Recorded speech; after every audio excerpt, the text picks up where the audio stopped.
యోబు గ్రంథము 11వ అధ్యాయము 14వ వచనం. పాపము నీ చేతిలో నుండుట చూచి నీవు దాన్ని విడిచిన ఎడల నీ గుడారములో నుండి దుర్మార్గతను నీవు కొట్టివేసిన ఎడల నిశ్చయముగా నిర్దోషివై నీవు చదవబడిన లేఖన భాగములో నీ గుడారములో నుండి దుర్మార్గమును ఎప్పుడైతే కొట్టివేస్తావో, అర్థమైందా? నీ గుడారములో నుండి అంటే ఇంటిలో నుండి ఎప్పుడైతే పాప సంబంధమైన వాటిని లయము చేస్తామో, కనపడకుండా చేస్తామో, తీసివేస్తామో, ఆ శత్రువుని లయపరుస్తామో, అప్పుడు నువ్వు ఎలా ఉంటావు అంటుంది లేఖనము? సంతోషిస్తావు. హల్లెలూయా. చెప్పబడిన లేఖన భాగంలో నీ గుడారములో దుర్మార్గత ఉండకూడదు. దుర్మార్గత అంటే పాప సంబంధమైనవి ఉండకూడదు. ఉంటే నువ్వు సంతోషించవు. అవి గనక తీసేస్తే నువ్వు సంతోషిస్తావు, నీకు ఆనందం వస్తుంది అంటుంది లేఖనం. బైబిల్ గ్రంథంలో ఎవరు తీసేశారు అనేది మనం చెప్పుకుందాం. దేవుడు ఇజ్రాయేలీల ప్రజలను ఐగుప్తు దేశం నుండి కనానుకు తీసుకుని వచ్చి నాటిన తర్వాత వాళ్ళు ఆయనకి విరోధంగా పలుమార్లు తప్పులు చేస్తూనే ఉంటారు. అయినా దేవుడు సహించి వాళ్ళని ఓర్చుకుంటూ ఉండగా మరలా వాళ్ళు ఏం చేస్తారు? న్యాయాధిపతుల గ్రంథం 4వ అధ్యాయము 1-2 వచనములు.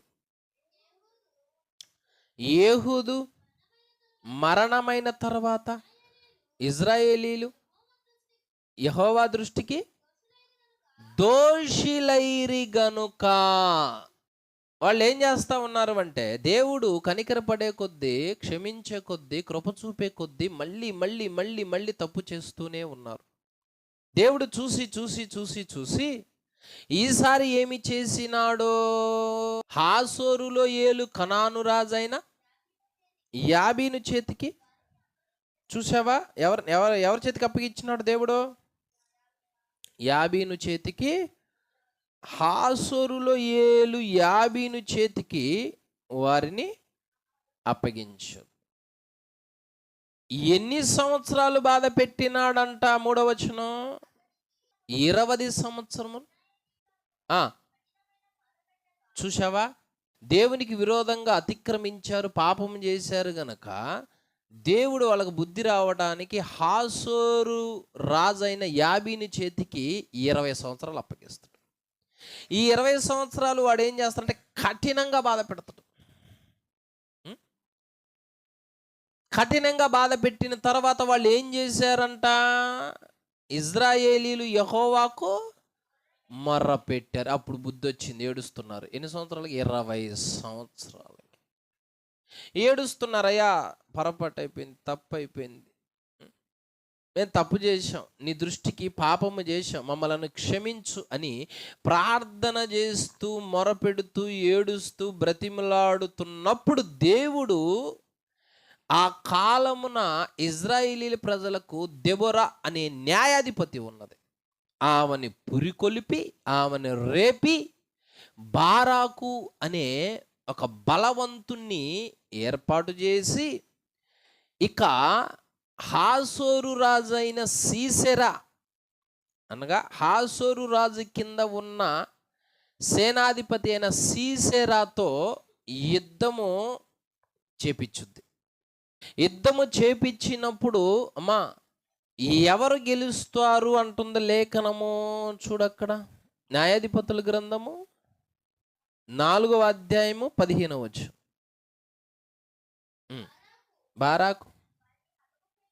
బారాకు వారిని హతము చేయనట్లు యెహోవా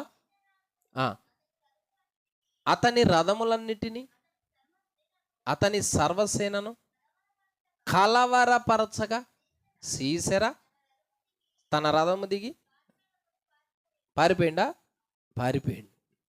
సైన్యాధిపతిని తరిమి కొట్టాడు. ఆ ఒక స్త్రీ అనగా న్యాయాధిపతి అయిన దెబోరా, చూసావా ఎంత విరోధంగా లెగుస్తుందో శత్రువు అంటే. ఆడోళ్ళు అంటే ఎట్లా ఉండాలా? ఆ? మాట్లాడటానికి సిగ్గు, పాట పాడటానికి సిగ్గు, 10 మందిలో రావటానికి సిగ్గు, మోకరించటానికి సిగ్గు, పరిచయం చేయటానికి. ఈ ఆడోళ్ళు అంటే ఎట్లానే ఉండేది. ఒక ఆడామె న్యాయాధిపతిగా ఉండి బారాక్ అనే వ్యక్తిని రేపి, యుద్ధానికి సైన్యాన్ని తీసుకొని రా, యుద్ధం చేద్దాం, ఎంతకాలం బానిసలుగా ఉందాం, దేవుడు చెబుతున్నాడు యుద్ధంలో విజయం ఇస్తానని రా అని అన్నప్పుడు, ఆ బారాకు సైన్యాన్ని తీసుకుని రాగా ఈమె సీసెరాని పిలిపించుద్ది, నీ సైన్యం తీసుకొని రా. ఇద్దరికి యుద్ధం ఆడ జరిగించుద్ది. ఈ యుద్ధములో సీసెరా సైన్యం ఓడిపోద్ది. ఇక సీసెరా ఏం చేస్తాడంటే కాలి నడకన పరుగులు అంకించుకుంటాడు, ఉరుకుతాడు, పారిపోతాడు. పోయి ఎక్కడ జరబడతాడు అనేది ఇప్పుడు మెయిన్ ఇంపార్టెంట్. 17వ వచనం. హాసోరు రాజైనా కయీనీడైనా హెబెరు వంశస్థులకును సమాధానము కలిగి ఉండను గనక సీసెరా కాలి నడకను కయీనీడగు హెబెరు భార్య అయినా యాయేలు గుడారమునకు హెబెరు అనే ఆ వ్యక్తి భార్య పేరు యాయేలు. ఈ సీసెరా యుద్ధంలో ఓడిపోయి ఎక్కడికి వెళ్ళాడంట? యాయేలు గుడారములు. ఎందుకు పోయాడు యాయేలు గుడారానికి? యాయేలు భర్త అయిన హెబెరుకును సీసెరాకును ఎవడైనా శత్రువుతో సమాధానం పడతాడా? ఎవడైనా శత్రువుతో స్నేహం పెంచుకుంటాడా? రాసుకొని పూసుకొని ఉంటాడా? ఇతను చేసిన పనికి శత్రువు ఇంట్లో జరబడ్డాడు వచ్చి. మనం కూడా అంతే. ఎవరితో సమాధానంగా సహవాసంగా ఉండాలో వాళ్ళతోనే ఉండాలి. శత్రువుతో సమాధానంగా ఉంటే ఎట్లా? యుద్ధంలో పారిపోయి ఎక్కడికి వెళ్ళాడు? యాయేలు గుడారానికి వచ్చాడు. సమాధానంగా ఎవరితో ఉండాలో వాళ్ళతోనే ఉండాలి. ఒక ప్రార్థన పరుడితో, ఒక భక్తి పరుడితో, ఒక నీతిమంతుడితో, ఒక పరిశుద్ధుడితో సమాధానం కలిగి ఉంటే వాళ్ళు వస్తారు ఇంట్లోకి. ఒక శత్రువుతో సమాధానం కలిగి ఉండేసరికి భర్త ఈడొచ్చిండు అక్కడికి. ఇజ్రాయేల్కి ఏమవుతాడు వీడు? చుట్టం కాదు, బంధువు కాదు, ఆత్మీయుడు కాదు, శత్రువు. భర్త సమాధానంగా వాడితో ఉండబట్టి ఇంట్లోకి వాడు జొరబడ్డాడు. ఇప్పుడు నుంచి పాయింట్లు మొదలైతే, ఇంట్లోకి శత్రువు వచ్చాడు, ఇంట్లోకి దుర్మార్గుడు వచ్చాడు, ఇంట్లోకి చెడ్డవాడు వచ్చాడు, బాగానే ఉంది. వీడికి ఏమున్నాయంట? ఇదివరకు చూడండి అక్కడ 4:2 న్యాయాధిపతుల గ్రంథం. అతని సేనాధిపతి అన్యుల హరోషతులో నివసించిన సీసెరా. అతనికి ఇంట్లో జరబడ్డోడికి ఏమున్నాయి? ఇనుపరథాలు ఉన్నాయి. ఇనుము దేనికి సూచన? కీర్తనల గ్రంథం 105:18. ఇప్పుడు చూడాలి. కీర్తనల గ్రంథం 105వ అధ్యాయం 18వ వచనం. వారు సంకెళ్ళ చేత అతని కాళ్ళు నొప్పించిరి. ఇనుము దేనికి సూచనగా ఉన్నదే? బాధకు సూచన. అంటే ఇంట్లో ధరబడ్డాడు ఎవడో? చూసావా? మొట్టమొదటిసారిగా ఇంట్లోకి జరబడ్డవాడు ఎవడా అంటే బాధ పెట్టేవాడు, బాధించేవాడు. చూసుకో. మనం చేసేది ఎలా ఉంటుంది? ఇప్పుడు మన ఇంట్లో, మన నివాసములో, మన గుడారములో బాధించేవాడు ఉన్నాడా? ఆలోచించు. బాధించేవాడు అంటే ఇంట్లో బాగా త్రాగి ఆరోగ్యం చెడగొట్టుకుంటున్నావు అంటే బాధించేవాడు వచ్చి కూర్చున్నాడు అక్కడ. ఈ సీసెరా లాంటోడు.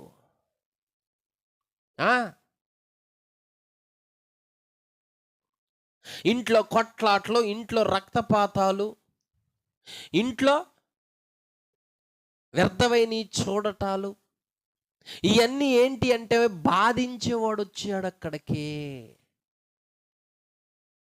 తల్లులకు తండ్రులకు పడదు, అన్నదమ్ములకు పడదు, ఒకరికొకరికి విరోధాలు సాడీలు చెప్పుకోవటాలు, బాధించేవాడు వచ్చాడు అక్కడికి.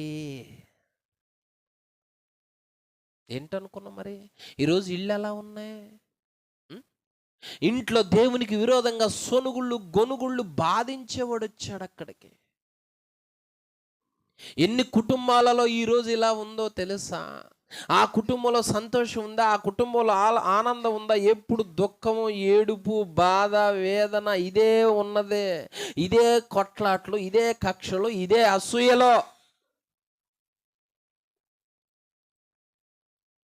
ఏ కుటుంబంలో ఇలా ఉన్నదంటే అక్కడికి ఎవరు వచ్చారు? భర్త అవకాశం ఇచ్చిండు, వచ్చి కూర్చుండోడు అక్కడ. పిల్లలు అవకాశం ఇస్తే వాళ్ళ ద్వారా వస్తాడు, భార్య అవకాశం ఇస్తే వాళ్ళ ద్వారా వచ్చి కూర్చుంటాడు.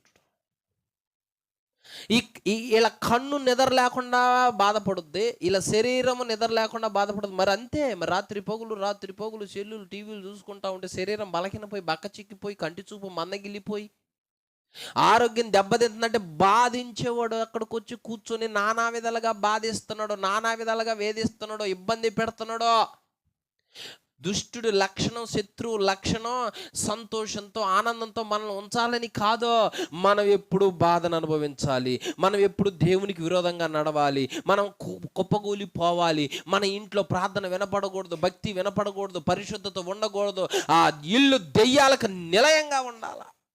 ఒక ఉద్దేశం అది. అర్థమైందా? ఇంట్లోకి ఎవరు జరబడ్డారో బాధించేవాడు జరపడితే సంతోషం ఎందుకు ఉంటుంది? ఆనందం ఎందుకు ఉంటుంది? అర్థమైందా? బాధించేవాడు ఇంట్లో జరబడితే ఆ ఇంట్లో వాళ్ళ మనశ్శాంతికి ఎందుకు ఉందని ఎప్పుడు దిగులు దిగులు దిగులు, బాధ బాధ బాధ. ఎందుకు బాధ? పండుకుంటే నిద్ర పట్టదు, లెగిస్తే ఏ వార్త వస్తుందో అని. ఈరోజు తినటానికి అన్నం ఉంటుందా? ఈరోజు కట్టుకోవటానికి వస్త్రాలు ఉంటాయా? రేపు అప్పులు ఏం కట్టాలా? ఈ రోగం పరిస్థితి, ఎప్పుడు బాధ. ఎందుకు అనుభవిస్తున్నావు? ఎవడు ఎక్కడికి వస్తే అక్కడ ఆ లక్షణాలు ఉంటాయి. అర్థమైందా? దేవుని బిడ్డ ఎలా ఉంటాడో దర్జాగా ఉంటాడు. దేవుని బిడ్డ ఎలా ఉంటాడో పరిశుద్ధాత్మలో ఆనందాన్ని, సంతోషాన్ని కలిగి ఉంటాడు. మరి ఈరోజు గృహాలు, ఇళ్ళు అలా ఉన్నాయా? లేవు. నీతిమంతుల గుడారంలో ఏముంటాయి? 118వ కీర్తన 15వ వచనంలో ఉంది, నీతిమంతుల గుడారములలో రక్షణను గూర్చిన ఉత్సాహ సునాదము. చూసుకో, నీతిమంతుల ఇళ్లలో వినపడాల్సినవి, రావాల్సినవి, ఉండాల్సినవి ఉత్సాహ సునాదం, రక్షణను గురించి. ఈరోజు ఇంట్లో ప్రార్థనలు ఉండవు, ఈరోజు ఇంట్లో దేవుని గురించిన కీర్తనలు ఉండవు, దేవుని గురించిన మాటలు ఉండవు, ఆ పాటలు ఉండవు, ఆ సంభాషణ ఉండదు, ఆ సంతోషం ఉండదు, పరిశుద్ధాత్మ ప్రభావం అక్కడ కనిపించటం లేదు. అంటే కారణం ఏమిటంటే బాధించేవాడు వచ్చి కూర్చుండు అక్కడ, బాధ పెట్టేవాడు వచ్చి అక్కడ కూర్చుంటే ఇళ్ళు ఎలాగుంటాయి అంటే సంతోషంగా ఉండదు. ఇంకా ఇంటికి పోతే ఎప్పుడు దిగులే, ఎప్పుడు బాధ, ఏదో ఒకటి, ఏదో ఒక దిగులు, ఏదో ఒక బాధ, ఏదో ఒక వేదన. ఎంత బాధ ఒకసారి ఆలోచించు.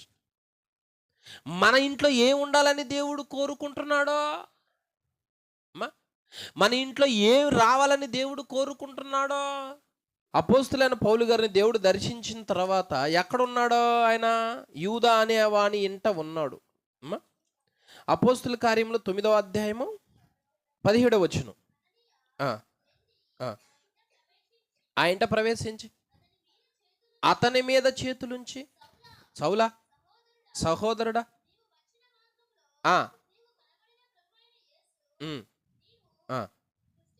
దృష్టి పొంది పరిశుద్ధాత్మతో నింపబడినట్లు చెప్పాను. ఆ, రాలగా దృష్టి కలిగి లేచి హల్లెలూయా. ఇంట్లో ఉన్నవాడు ఆత్మచేత నింపబడాలి, ఇంట్లో ఉన్నవాడు ప్రార్థన చేయాలి, ఇంట్లో ఉన్నవాడి దగ్గర అద్భుతాలు జరగాలి, దైవశక్తి ఆ ఇంటిని కమ్ముకోవాలి, ఆ ఇంట్లో ఉండాలి, ప్రభావం ఉండాలి. ఆ?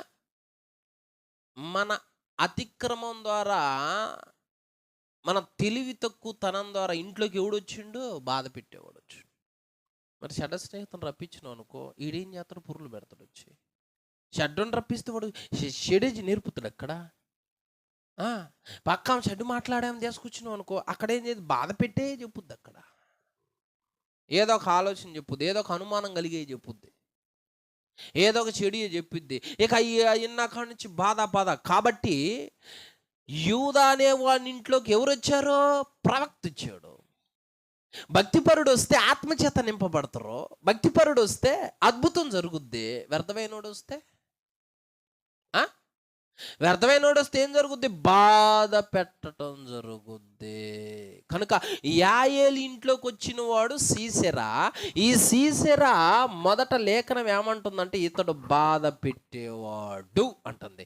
అందుకనే మనం ఏం చేయాలంటే యోబు గ్రంథం 22వ అధ్యాయం 23వ వచనంలో బాధ పెట్టేవాడు మన ఇంట్లో గనక ఉంటే ఏం చేయమంటుంది లేఖనం?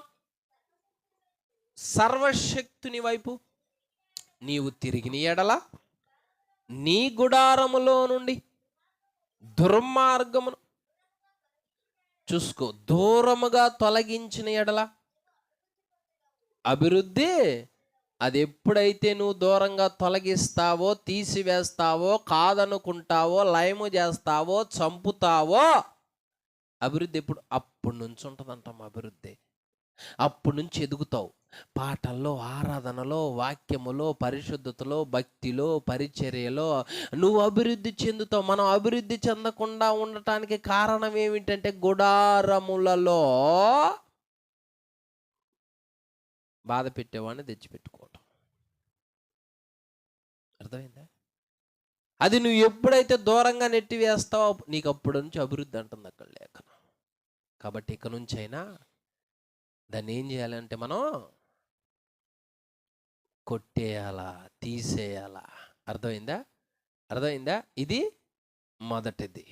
బాధ పెట్టేవాడు ఇంట్లోకి వచ్చాడు, వాడిని తరిమి కొట్టాల. తర్వాత రెండవదిగా ఏంటంట, వాడు ఇంట్లోకి వచ్చి ఏం చేస్తున్నాడు? వాడు న్యాయాధిపతుల గ్రంథం 4వ అధ్యాయం 20వ వచనం. అతడు గుడారపు ద్వారమున నిలిచియుండుము, ఎవడే కానీ లోపలికి వచ్చి ఇక్కడ నెవడైనా ఉన్నాడా అని అడిగిన ఎడల నీవు ఇంట్లోకి వచ్చి వాడు ఏం చెబుతున్నాడు యాయేలుకి? మొదట 20వ వచనంలో గుడారపు ద్వారమున నిలిచి, ఇంటిలోకి వాడొచ్చి ఇంట్లో వాళ్ళ మీద అధికారం నువ్వు ఏం చేస్తున్నాడో, ఈయనకంట ఇంటామా కాపలాగాయాలంట. అర్థమైందా? చెప్పింది అర్థమైందా? ఇంటి యజమానురాలు, హక్కుదారురాలు ఇంట్లోకి వచ్చిన బాధ పెట్టేవాడికి కాపలా గాయాలంట ద్వారాన నిలబడి. ఇప్పుడు మన ఇంట్లో మన అధికారమేగా కావాలి, అవునా కదా? అధికారం మనదేగా. మన మీద ఎవరి అధికారం? ఎవరు చలాయించాలి? ఇలాంటి బాధ పెట్టి దుష్టుడు మన మీద అధికారం చలాయించకూడదు. అంటే కూర్చోమంటే కూర్చోవటం, లేదంటే లేకపోతే అడుగు అంటే పోవటం, పలానా తప్పు చెయ్యి అంటే మనం చేస్తున్నాం అంటే మన మీద అధికారం ఎవరు చలాయిస్తున్నారు అంటే ఇదిగో ఈడు చేస్తున్నాడు అని అర్థం. అర్థమైందా?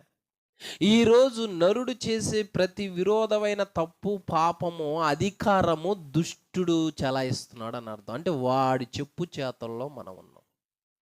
కొంతమంది ఎవరు చెప్పు చేతల్లో ఉంటారు? స్నేహితుడు చెప్పు చేతల్లో. కొంతమంది ఎవరు చెప్పు చేతల్లో? చెడగొట్టే వాళ్ళ చెప్పు చేతల్లో, మంది చెప్పు చేతల్లో, పక్కోళ్ళ చెప్పు చేతల్లో, బంధువులు చెప్పు చేతల్లో, వ్యర్థమైన వాటి చెప్పు చేతల్లో, కొంతమంది రాజకీయ నాయకుడు చెప్పు చేతల్లో, కొంతమంది దొంగ చెప్పు చేతల్లో, నరహంతకుడు చెప్పు, తిరుగుబోతుళ్ళ చెప్పు చేతల్లో ఉంటారు కొంతమంది. ఈడేం చేస్తున్నాడో చూడు, ఇంట్లోకి వచ్చి దర్జాగా నీవు ఇంట్లో కాదంట ఉండాల్సిన, పోయి ఎక్కడ ఉండమంటుండో ద్వారబంధం దగ్గర. వాడికి గనక మనం అవకాశం ఇస్తే మన మీద అంతే పెత్తనం చెలాయిస్తాడు. కూర్చో, ఈ రాత్రి మొత్తం నువ్వు ఇక్కడే కూర్చో, చూస్తానే ఉండాలా అంటాడు. అప్పుడు మనం ఏం చేయాలి? అట్లానే నువ్వు చెప్పినట్టే, నీ మాటే, కూర్చో ఈ రాత్రి మొత్తం ముచ్చట్లే నీకు అన్నాడు అనుకో. అట్లానే నీ మాట ప్రకారం. ఎంతమంది ఎవరి చెప్పు చేతల్లో ఉండాలి ఆలోచించు. ఇప్పుడు ఇజ్రాయేలీల ప్రజలను నీవు మోషే తీసుకొని రా, నాకు బలి అర్పించాలి, మీరు 3 దినాల ప్రయాణం అంత దూరం తీసుకునిరా అంటాడు. చూడు, నిర్గమకాండము 8వ అధ్యాయం 27, 28 వచనాలు. ఫరో దగ్గరికి వెళ్ళి మోషే ఏం చెప్తున్నాడు? మేము అరణ్యములోనికి పోయి 3 దినములంత ప్రయాణము పోయి మా దేవుడైన యెహోవా మాకు సెలవిచ్చినట్లు అన్నాడా? దేవుడు చెప్పింది ఇది, అవునా? దేవుడు చెప్పింది ఇది, మనకు చెప్పింది ఏందో ఆలోచించుకో. మనకి ఏ విషయంలో ఏం చెబుతున్నాడో అదే ఫైనల్ డిసిషన్, ఆయనదే వినాలి, ఆయన చిత్తమే నెరవేరాలి. దేవుడు వీళ్ళకి చెప్పింది అదే, 3 దినములు రావాలి నువ్వు అన్నాడు. మోషేబాయ్ అదే చెప్పిండు, 3 దినాలు రమ్మన్నాడు, మమ్మల్ని నడవమన్నాడు, ప్రయాణం చేయమన్నాడు, అక్కడంట బలి అర్పించేది అని. మరి దానికి ఫరో ఏమంటున్నాడు తర్వాత? అందుకు ఫరో, మీరు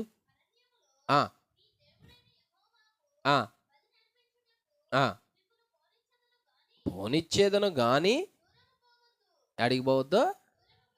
మళ్ళీ మధ్యలో నీ పెత్తనం ఏంది? మధ్యలో నీ అధికారం ఏంది? మధ్యలో నువ్వు చెప్పేది వింటాం ఏంటి? అర్థమైందా?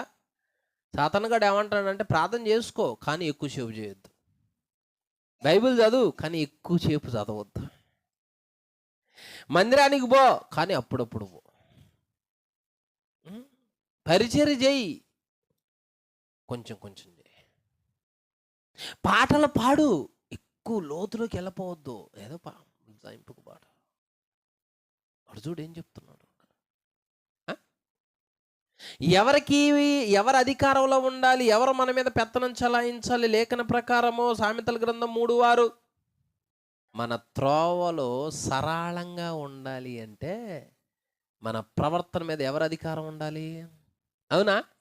ఆయన చెప్పిందే కదా, నీ జీవితంలో నా జీవితంలోనైనా నువ్వేం చేయాలి, నువ్వేం చదువుకోవాలి, ఎవరిని వివాహం చేసుకోవాలి, నువ్వు ఎక్కడ ఉండాలి, ఎలా మాట్లాడాలి, ఏమి చూడాలి, ఏమి వినాలి, నీ స్నేహితులు ఎలాంటి వాళ్ళు, ఎలాంటి వారిని దూరం పెట్టాలి, ఎలాంటి వారితో స్నేహం చేయాలి, ఏది కాదనుకోవాలి, ఏది అవుననుకోవాలి. ఈ ఆయన అధికారపూర్వకంగా మనకు చెప్పిన వాక్యాలు, మనము దానికే లోబడాలి, దానికే తల వంచాలి, అవే పాటించాలి. అర్థమైందా? అంతేగాని దుష్టుడు ఇంటిలోనికి వచ్చిన తర్వాత వాడేం చెబుతున్నాడు అంటే, ఇదిగో నేను చెప్పింది చెయ్యి, అధికారివి నువ్వు కాదు నేను, నీ మీద పెత్తనం నాది, పో పలానా దగ్గరకు పో అంటాడు. ఆమెను పోయి, ఇంట్లో ఉన్న ఆమెను పోయి, ఆమె అధికారి అయితే ఆమెను పోయి కాపలాగా అంటుండో. వీడికి ఎంత పొగురు, వీడికి ఎంత ధైర్యం, మనకు కూడా చెప్తుడు. అర్థమైందా?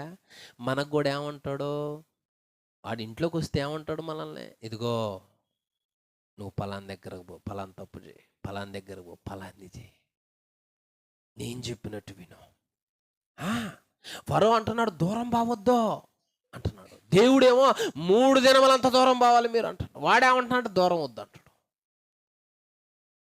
అందుకే చెబుతా, వాడబడేటప్పుడు చాలా జాగ్రత్తగా ఉండాలి. దేవుడు అవకాశం ఇస్తున్నప్పుడు, వాడుకుంటున్నప్పుడు ఇంట్లోకి సాతానుగాడిని, ఇలాంటి దుష్టుని, పాప సంబంధమైన వాడిని, బాధించే వాడిని, అధికారం మన మీద చలాయించే వాడిని తీసుకొచ్చి అక్కడ పెట్టుకున్నాం అనుకో, ఇంకోటి తల్లుల మీద, పిల్లల మీద, తండ్రుల మీద, అందరి మీద పెత్తనం చలాయిస్తాడు. అర్థమైందా? పెత్తనం. గుడారం వాకిటలో నుంచునుండు అంటున్నా, ఆమెనంటుండ వీడు. అవకాశం ఇస్తే ఇదే జరుగుద్ది. అర్థమైందా? ఎంతమంది పిల్లలు ఈరోజు ఇళ్లల్లో సాతానుగాడు స్వాధీనంలో ఉన్నారు అంటే వాడు చెప్పింది వింటున్నారు, వాడికి లోబడుతున్నారు. ఇదిగో సెల్ ఫోన్లో నువ్వు ఇది చేయి అంటే అది చేస్తున్నారు. ఎందుకు? అధికారం ఎవరిది అక్కడ ఇంట్లో? ఎవరికి లోబడుతున్నారు? ఎవరు చెప్పింది చేస్తున్నారు? దేవుడు చెప్పింది కాదు. ఇలా జరుగుతున్నాయి గుడారాల్లో, ఇలా చూస్తున్నాము, ఇలా మాట్లాడుతున్నాము, ఇది చేస్తున్నాం అంటే అర్థం ఏంటి?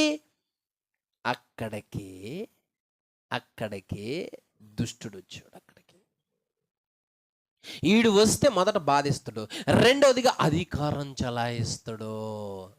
మన వస్త్రధరణ మీద, మన శరీరం మీద, మన పనుల మీద, అన్నిటి మీద వాడే ఆలోచన ఇస్తాడు. ఇచ్చి ఇదిగో ఇట్ట చేయరు, అది బాగుంటుంది, ఇట్ట చేయ, ఇలా మేకప్ వేసుకో, ఇలాంటి వస్త్రాలు వేసుకో, ఇలా ఆకర్షించు, ఇలా చెయ్యి. హల్లెలూయా. ఇంట్లోకి వచ్చినోడు మొదట ఏమంటుందో లేఖనం వాడిని బాధ పెట్టేవాడు. రెండోదిగా ఏమంటుందో వాడిని అధికారం చలాయించేవాడు. నేను ఈరోజు లేచి ప్రార్థన చేస్తానని నేను ఒక తీర్మానం తీసుకున్నా. దేవుడు చెప్పాడు ఈరోజు లేచి ప్రార్థన చేయమన్నాడు. నేను ఈరోజు వాక్యం బాగా చదవాలని ఒక తీర్మానం దేవుడు చెప్పాడు. నేను ఈరోజు పరిచయం చేయాలి, అన్ని ఆత్మ సంబంధంలో ఎదగాలి, అభిషేకం పొందుకోవాలి, కృపావరాలు పొందుకోవాలి, ఆత్మను పొందుకోవాలి అని పట్టుదలతో నేనున్న దేవుడు చెప్పాడు. అయితే ఈడేమంటానంటే వద్దులే, గంట నిద్రపో అంటాడు. డైరెక్షన్ ఇచ్చేది ఈడేగా, అంక చెప్పేది ఒకటే.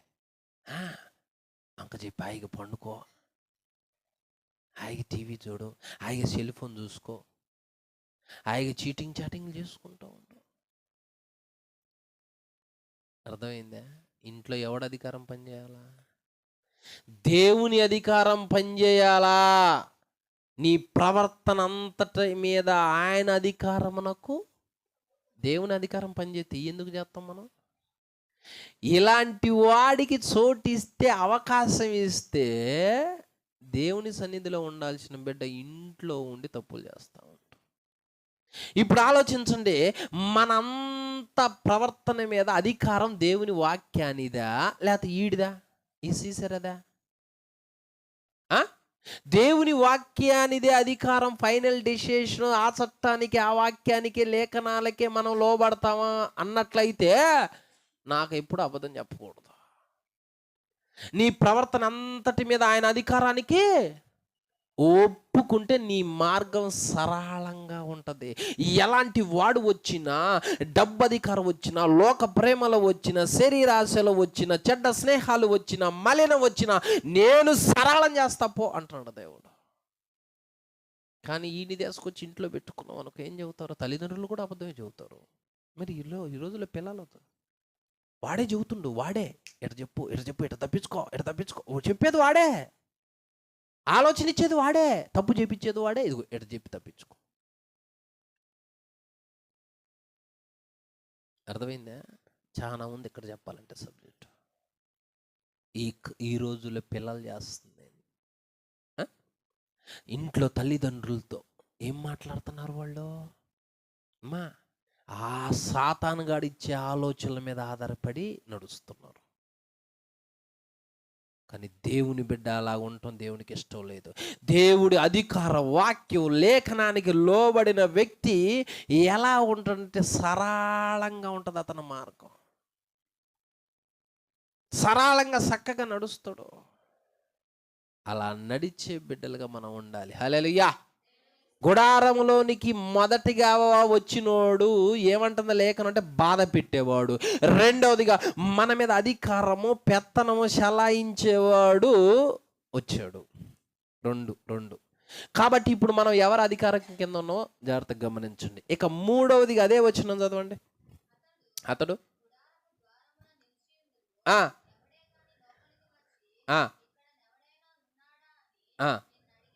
అడిగిన వాళ్ళ చూసా వాడు ఏం చెబుతుండో, అబద్ధం చెప్పంటాడు. వాడు చూడు ఏమంటుండే, ఇంట్లోకి వచ్చి అధికారం వాడి ఎక్కడ ఉండాలో కూడా వాడే చెబుతుడు. అర్థమైందా అనండి?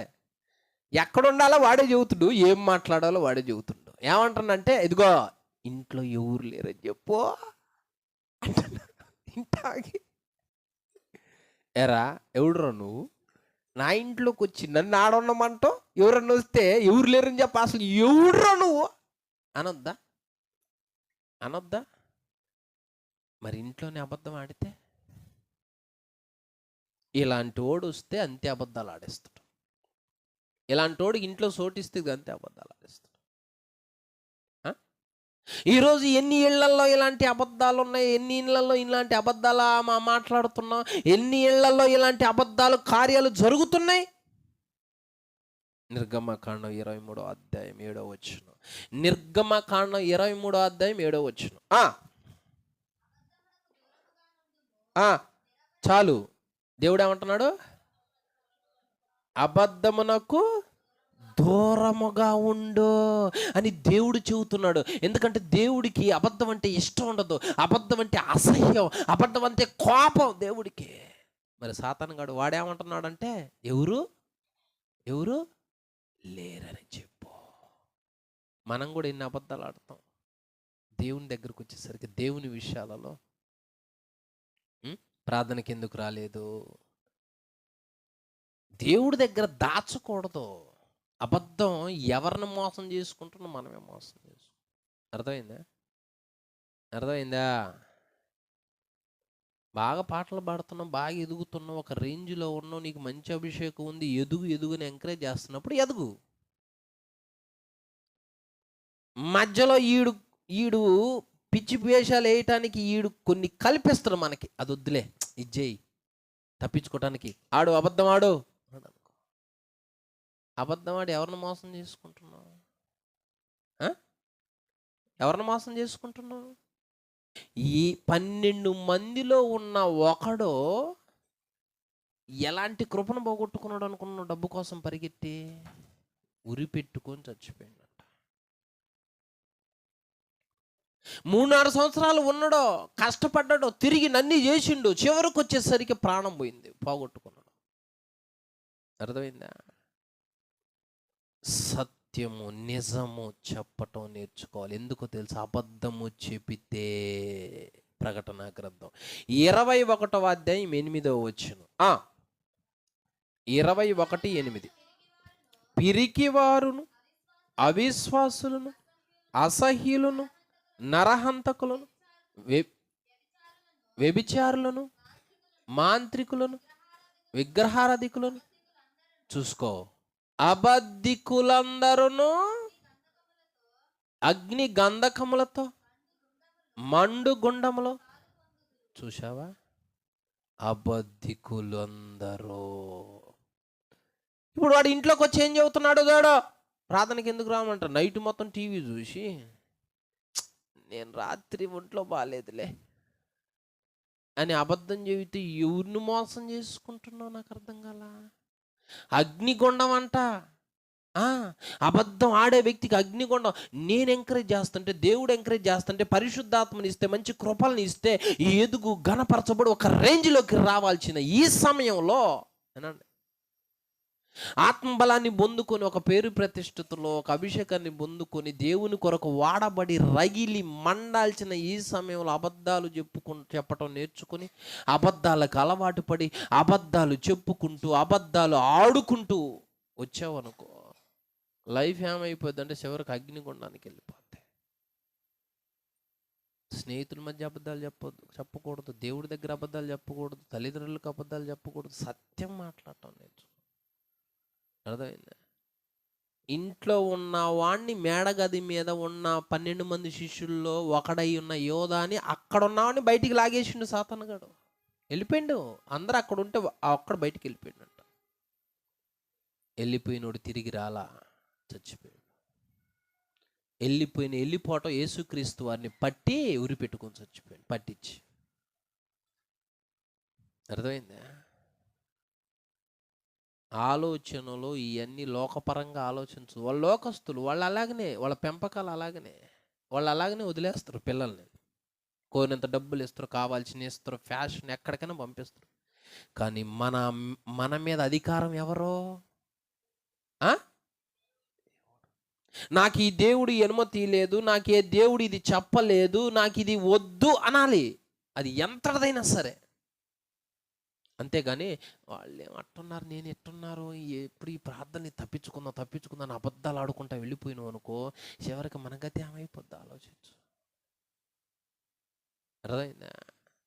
పరిశుద్ధత. ఎక్కడికి పోయినా జాగ్రత్తగా ఉన్నానా, నా ఇంట్లో ఎవరున్నారు, నా ఇంట్లో ఎవరు ఏలుతున్నారు, అబద్ధం పనిచేస్తుందా, అబద్ధం ఏలుతుందా, అబద్ధానికి నిలమైందా నా ఇల్లు అనేది పరిశీలన చేసుకోవాలి. ఎందుకంటే ఎవరి కుటుంబం వాళ్ళు అబద్ధాన్ని తరిమి కొడితేనే పరలోకం, లేకపోతే అగ్నిగుండం అంటున్న దేవుడు. అర్థమైందా?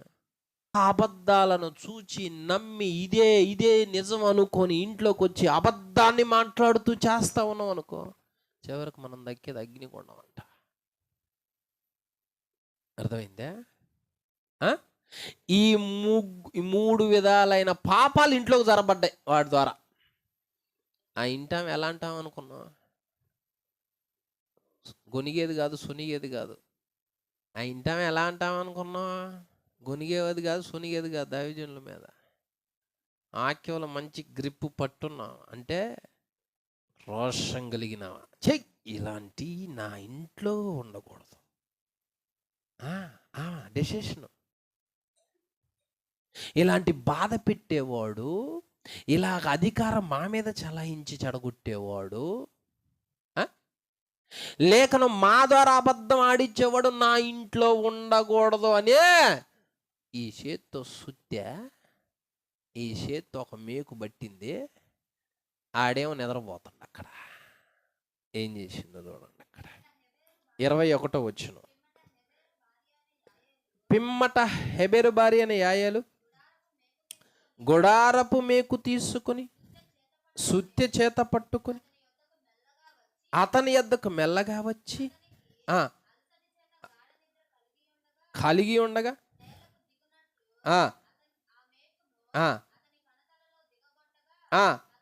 హల్లెలూయా. ఆడామనే కానీ వాడిని చూడు ఏం చేసింది, చిత్తు చేసి వదిలిపెట్టింది. కణతల్లో మేకుని పెట్టి ఒక్కటే సరుపు జరిసిందంట. ఏం చేసింది? గుడారం మేకు తీసుకొని ఈ మూడు విధాలైన పాపాలు ఇంట్లో జరబడితే వాడి ధర ఈడు ఉంటే నా ఇండ్లు ఎక్కి రాదు, ఫలించదు, అభివృద్ధి చెందదు, మేము బాగుపడం, మా కుటుంబం బాగుపడదు, మా పిల్లలు బాగుపడరని వాడిని ఒక్కటే కొట్టిందంట. మేకుని తీసుకొని కణతల్లోకి మేకు దిగి నేలలోకి గుచ్చుకుందంట. అట్లా గిజ గిజ గిజ గిజ కోడి పిల్లగా తనకలాడి చచ్చిపోయినాడు అక్కడ. హల్లెలూయా. స్త్రీ అనే కానీ ఏం పట్టుదల అమ్మా. కోపాలు ఇది ఇలాంటి వాడి మీద చూపించాలి, నా మీద చూపిస్తే చూపించాల్సింది ఇంట్లో ఉన్న పాపాలు, ఈ మూడు విధాలైన పాపాల మీద చూపించి వాడిని లైన్ చేయాలి, వాడిని చంపాల. రోషం దేని మీద ఉండాలా?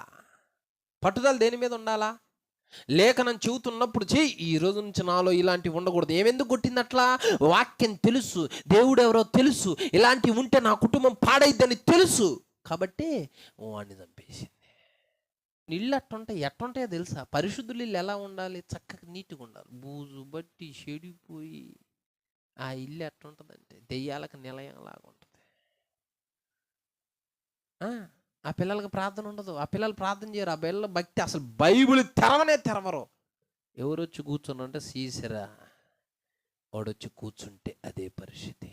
కాబట్టి తెలివి కలిగి ఎకనైనా ఇలాంటి మూడు విధాలైనవి గుడారములో కొట్టివేస్తే, లైపరిస్తే, చంపితే అభివృద్ధి చెందుతా అంటున్నాడు దేవుడు, ఎదుగుతా అంటున్నాడు దేవుడు.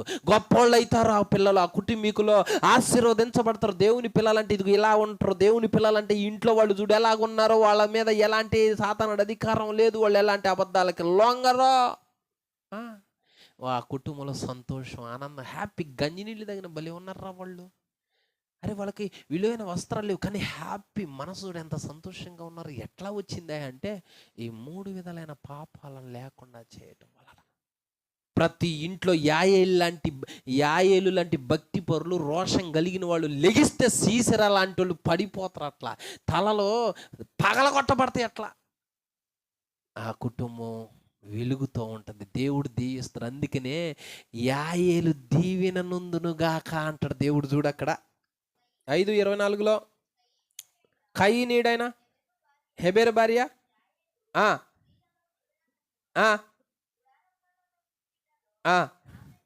హల్లెలూయా. చూసావా ఏం పలుకుతున్నాడో అక్కడ? ఆమె గుడారములో ఉన్న వాళ్ళలో దీవెన నొందుతుందే. ఆమె దీవెనను, నువ్వు చేసే మంచి కార్యం, మనం చేసే మంచి కార్యాల బట్టి దేవుడు మనల్ని దీవిస్తాడో ఆశీర్వదిస్తాడో ఇక ఆలోచించుకో. హెబెరు భార్య గుడారములలో ఉన్న వారిలో ఆమె దీవెన నొందుతుంది. గుడారములో ఉండే స్త్రీలలో ఆమె దీవెన నొందుద్దంట. ఎందుకు దేవుడు ఇంత చక్కగా పిలుస్తున్నాడు?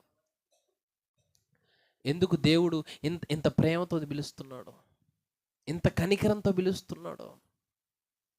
అర్థమైందా? దేవుడు ప్రేమ కలిగిన వాడు కాబట్టే గుడారములో ఉండే ఆమెను దీవిస్తా ఉన్నాడు. ఈ స్వభావము, ఈ భావన మనము కూడా కలిగి ఉంటే ఏమవుతాం? మనము దీవించబడతాము. హల్లెలూయా. ఇప్పుడు ఎన్ని చెప్పా? మొదటిది ఏంటిది? మొదటిది ఇంట్లోకి వచ్చినవాడు ఎవడు? బాధ పెట్టేవాడు. 2 అధికారం చలాయించేవాడు. 3 ఈ మూడిటిని ఇంట్లో ఉండకుండా ఇంట ఏం చేసిందే? ఒక్కటే దెబ్బంట. ఈ 3 విధాలైన లేకుండా తీసేస్తే దేవుడు నీ కుటుంబాన్ని దీవిస్తున్నా పో, నువ్వు దీవెన నొందుతూ పో అన్నాడు యాయేల్ని. అట్టి కృప దేవుడు మనందరికి ఇచ్చును గాక. ఆమేన్. అందరికీ వందనములు. ఖడ్గం మినిస్ట్రీ వీడియోలకు సంబంధించిన బుక్కు ప్రింట్ అయి సిద్ధముగా ఉన్నది. మొదటి బుక్కు ఈ కనిపించే 30 అంశాల మీద ఉన్నది. కావలసిన వారు ఈ నెంబర్కు కాల్ చేసి ఆర్డర్ చేసుకొనగలరు. దేవుని నామానికి స్తోత్రములు. ఖడ్గం మినిస్ట్రీ అనే ఈ ఛానల్ని వీక్షిస్తున్న మీ అందరికీ మా హృదయపూర్వకమైన వందనములు. ఈ ఛానల్లో బైబిల్కి సంబంధించి ఎంతో విలువైన మెసేజెస్ వస్తూనే ఉన్నాయి కాబట్టి ఈ ఛానల్ని చూస్తూనే ఉండండి. ఈ ఛానల్ని సబ్స్క్రైబ్ చేయండి, లైక్ చేయండి, కామెంట్ చేయండి, షేర్ చేయండి.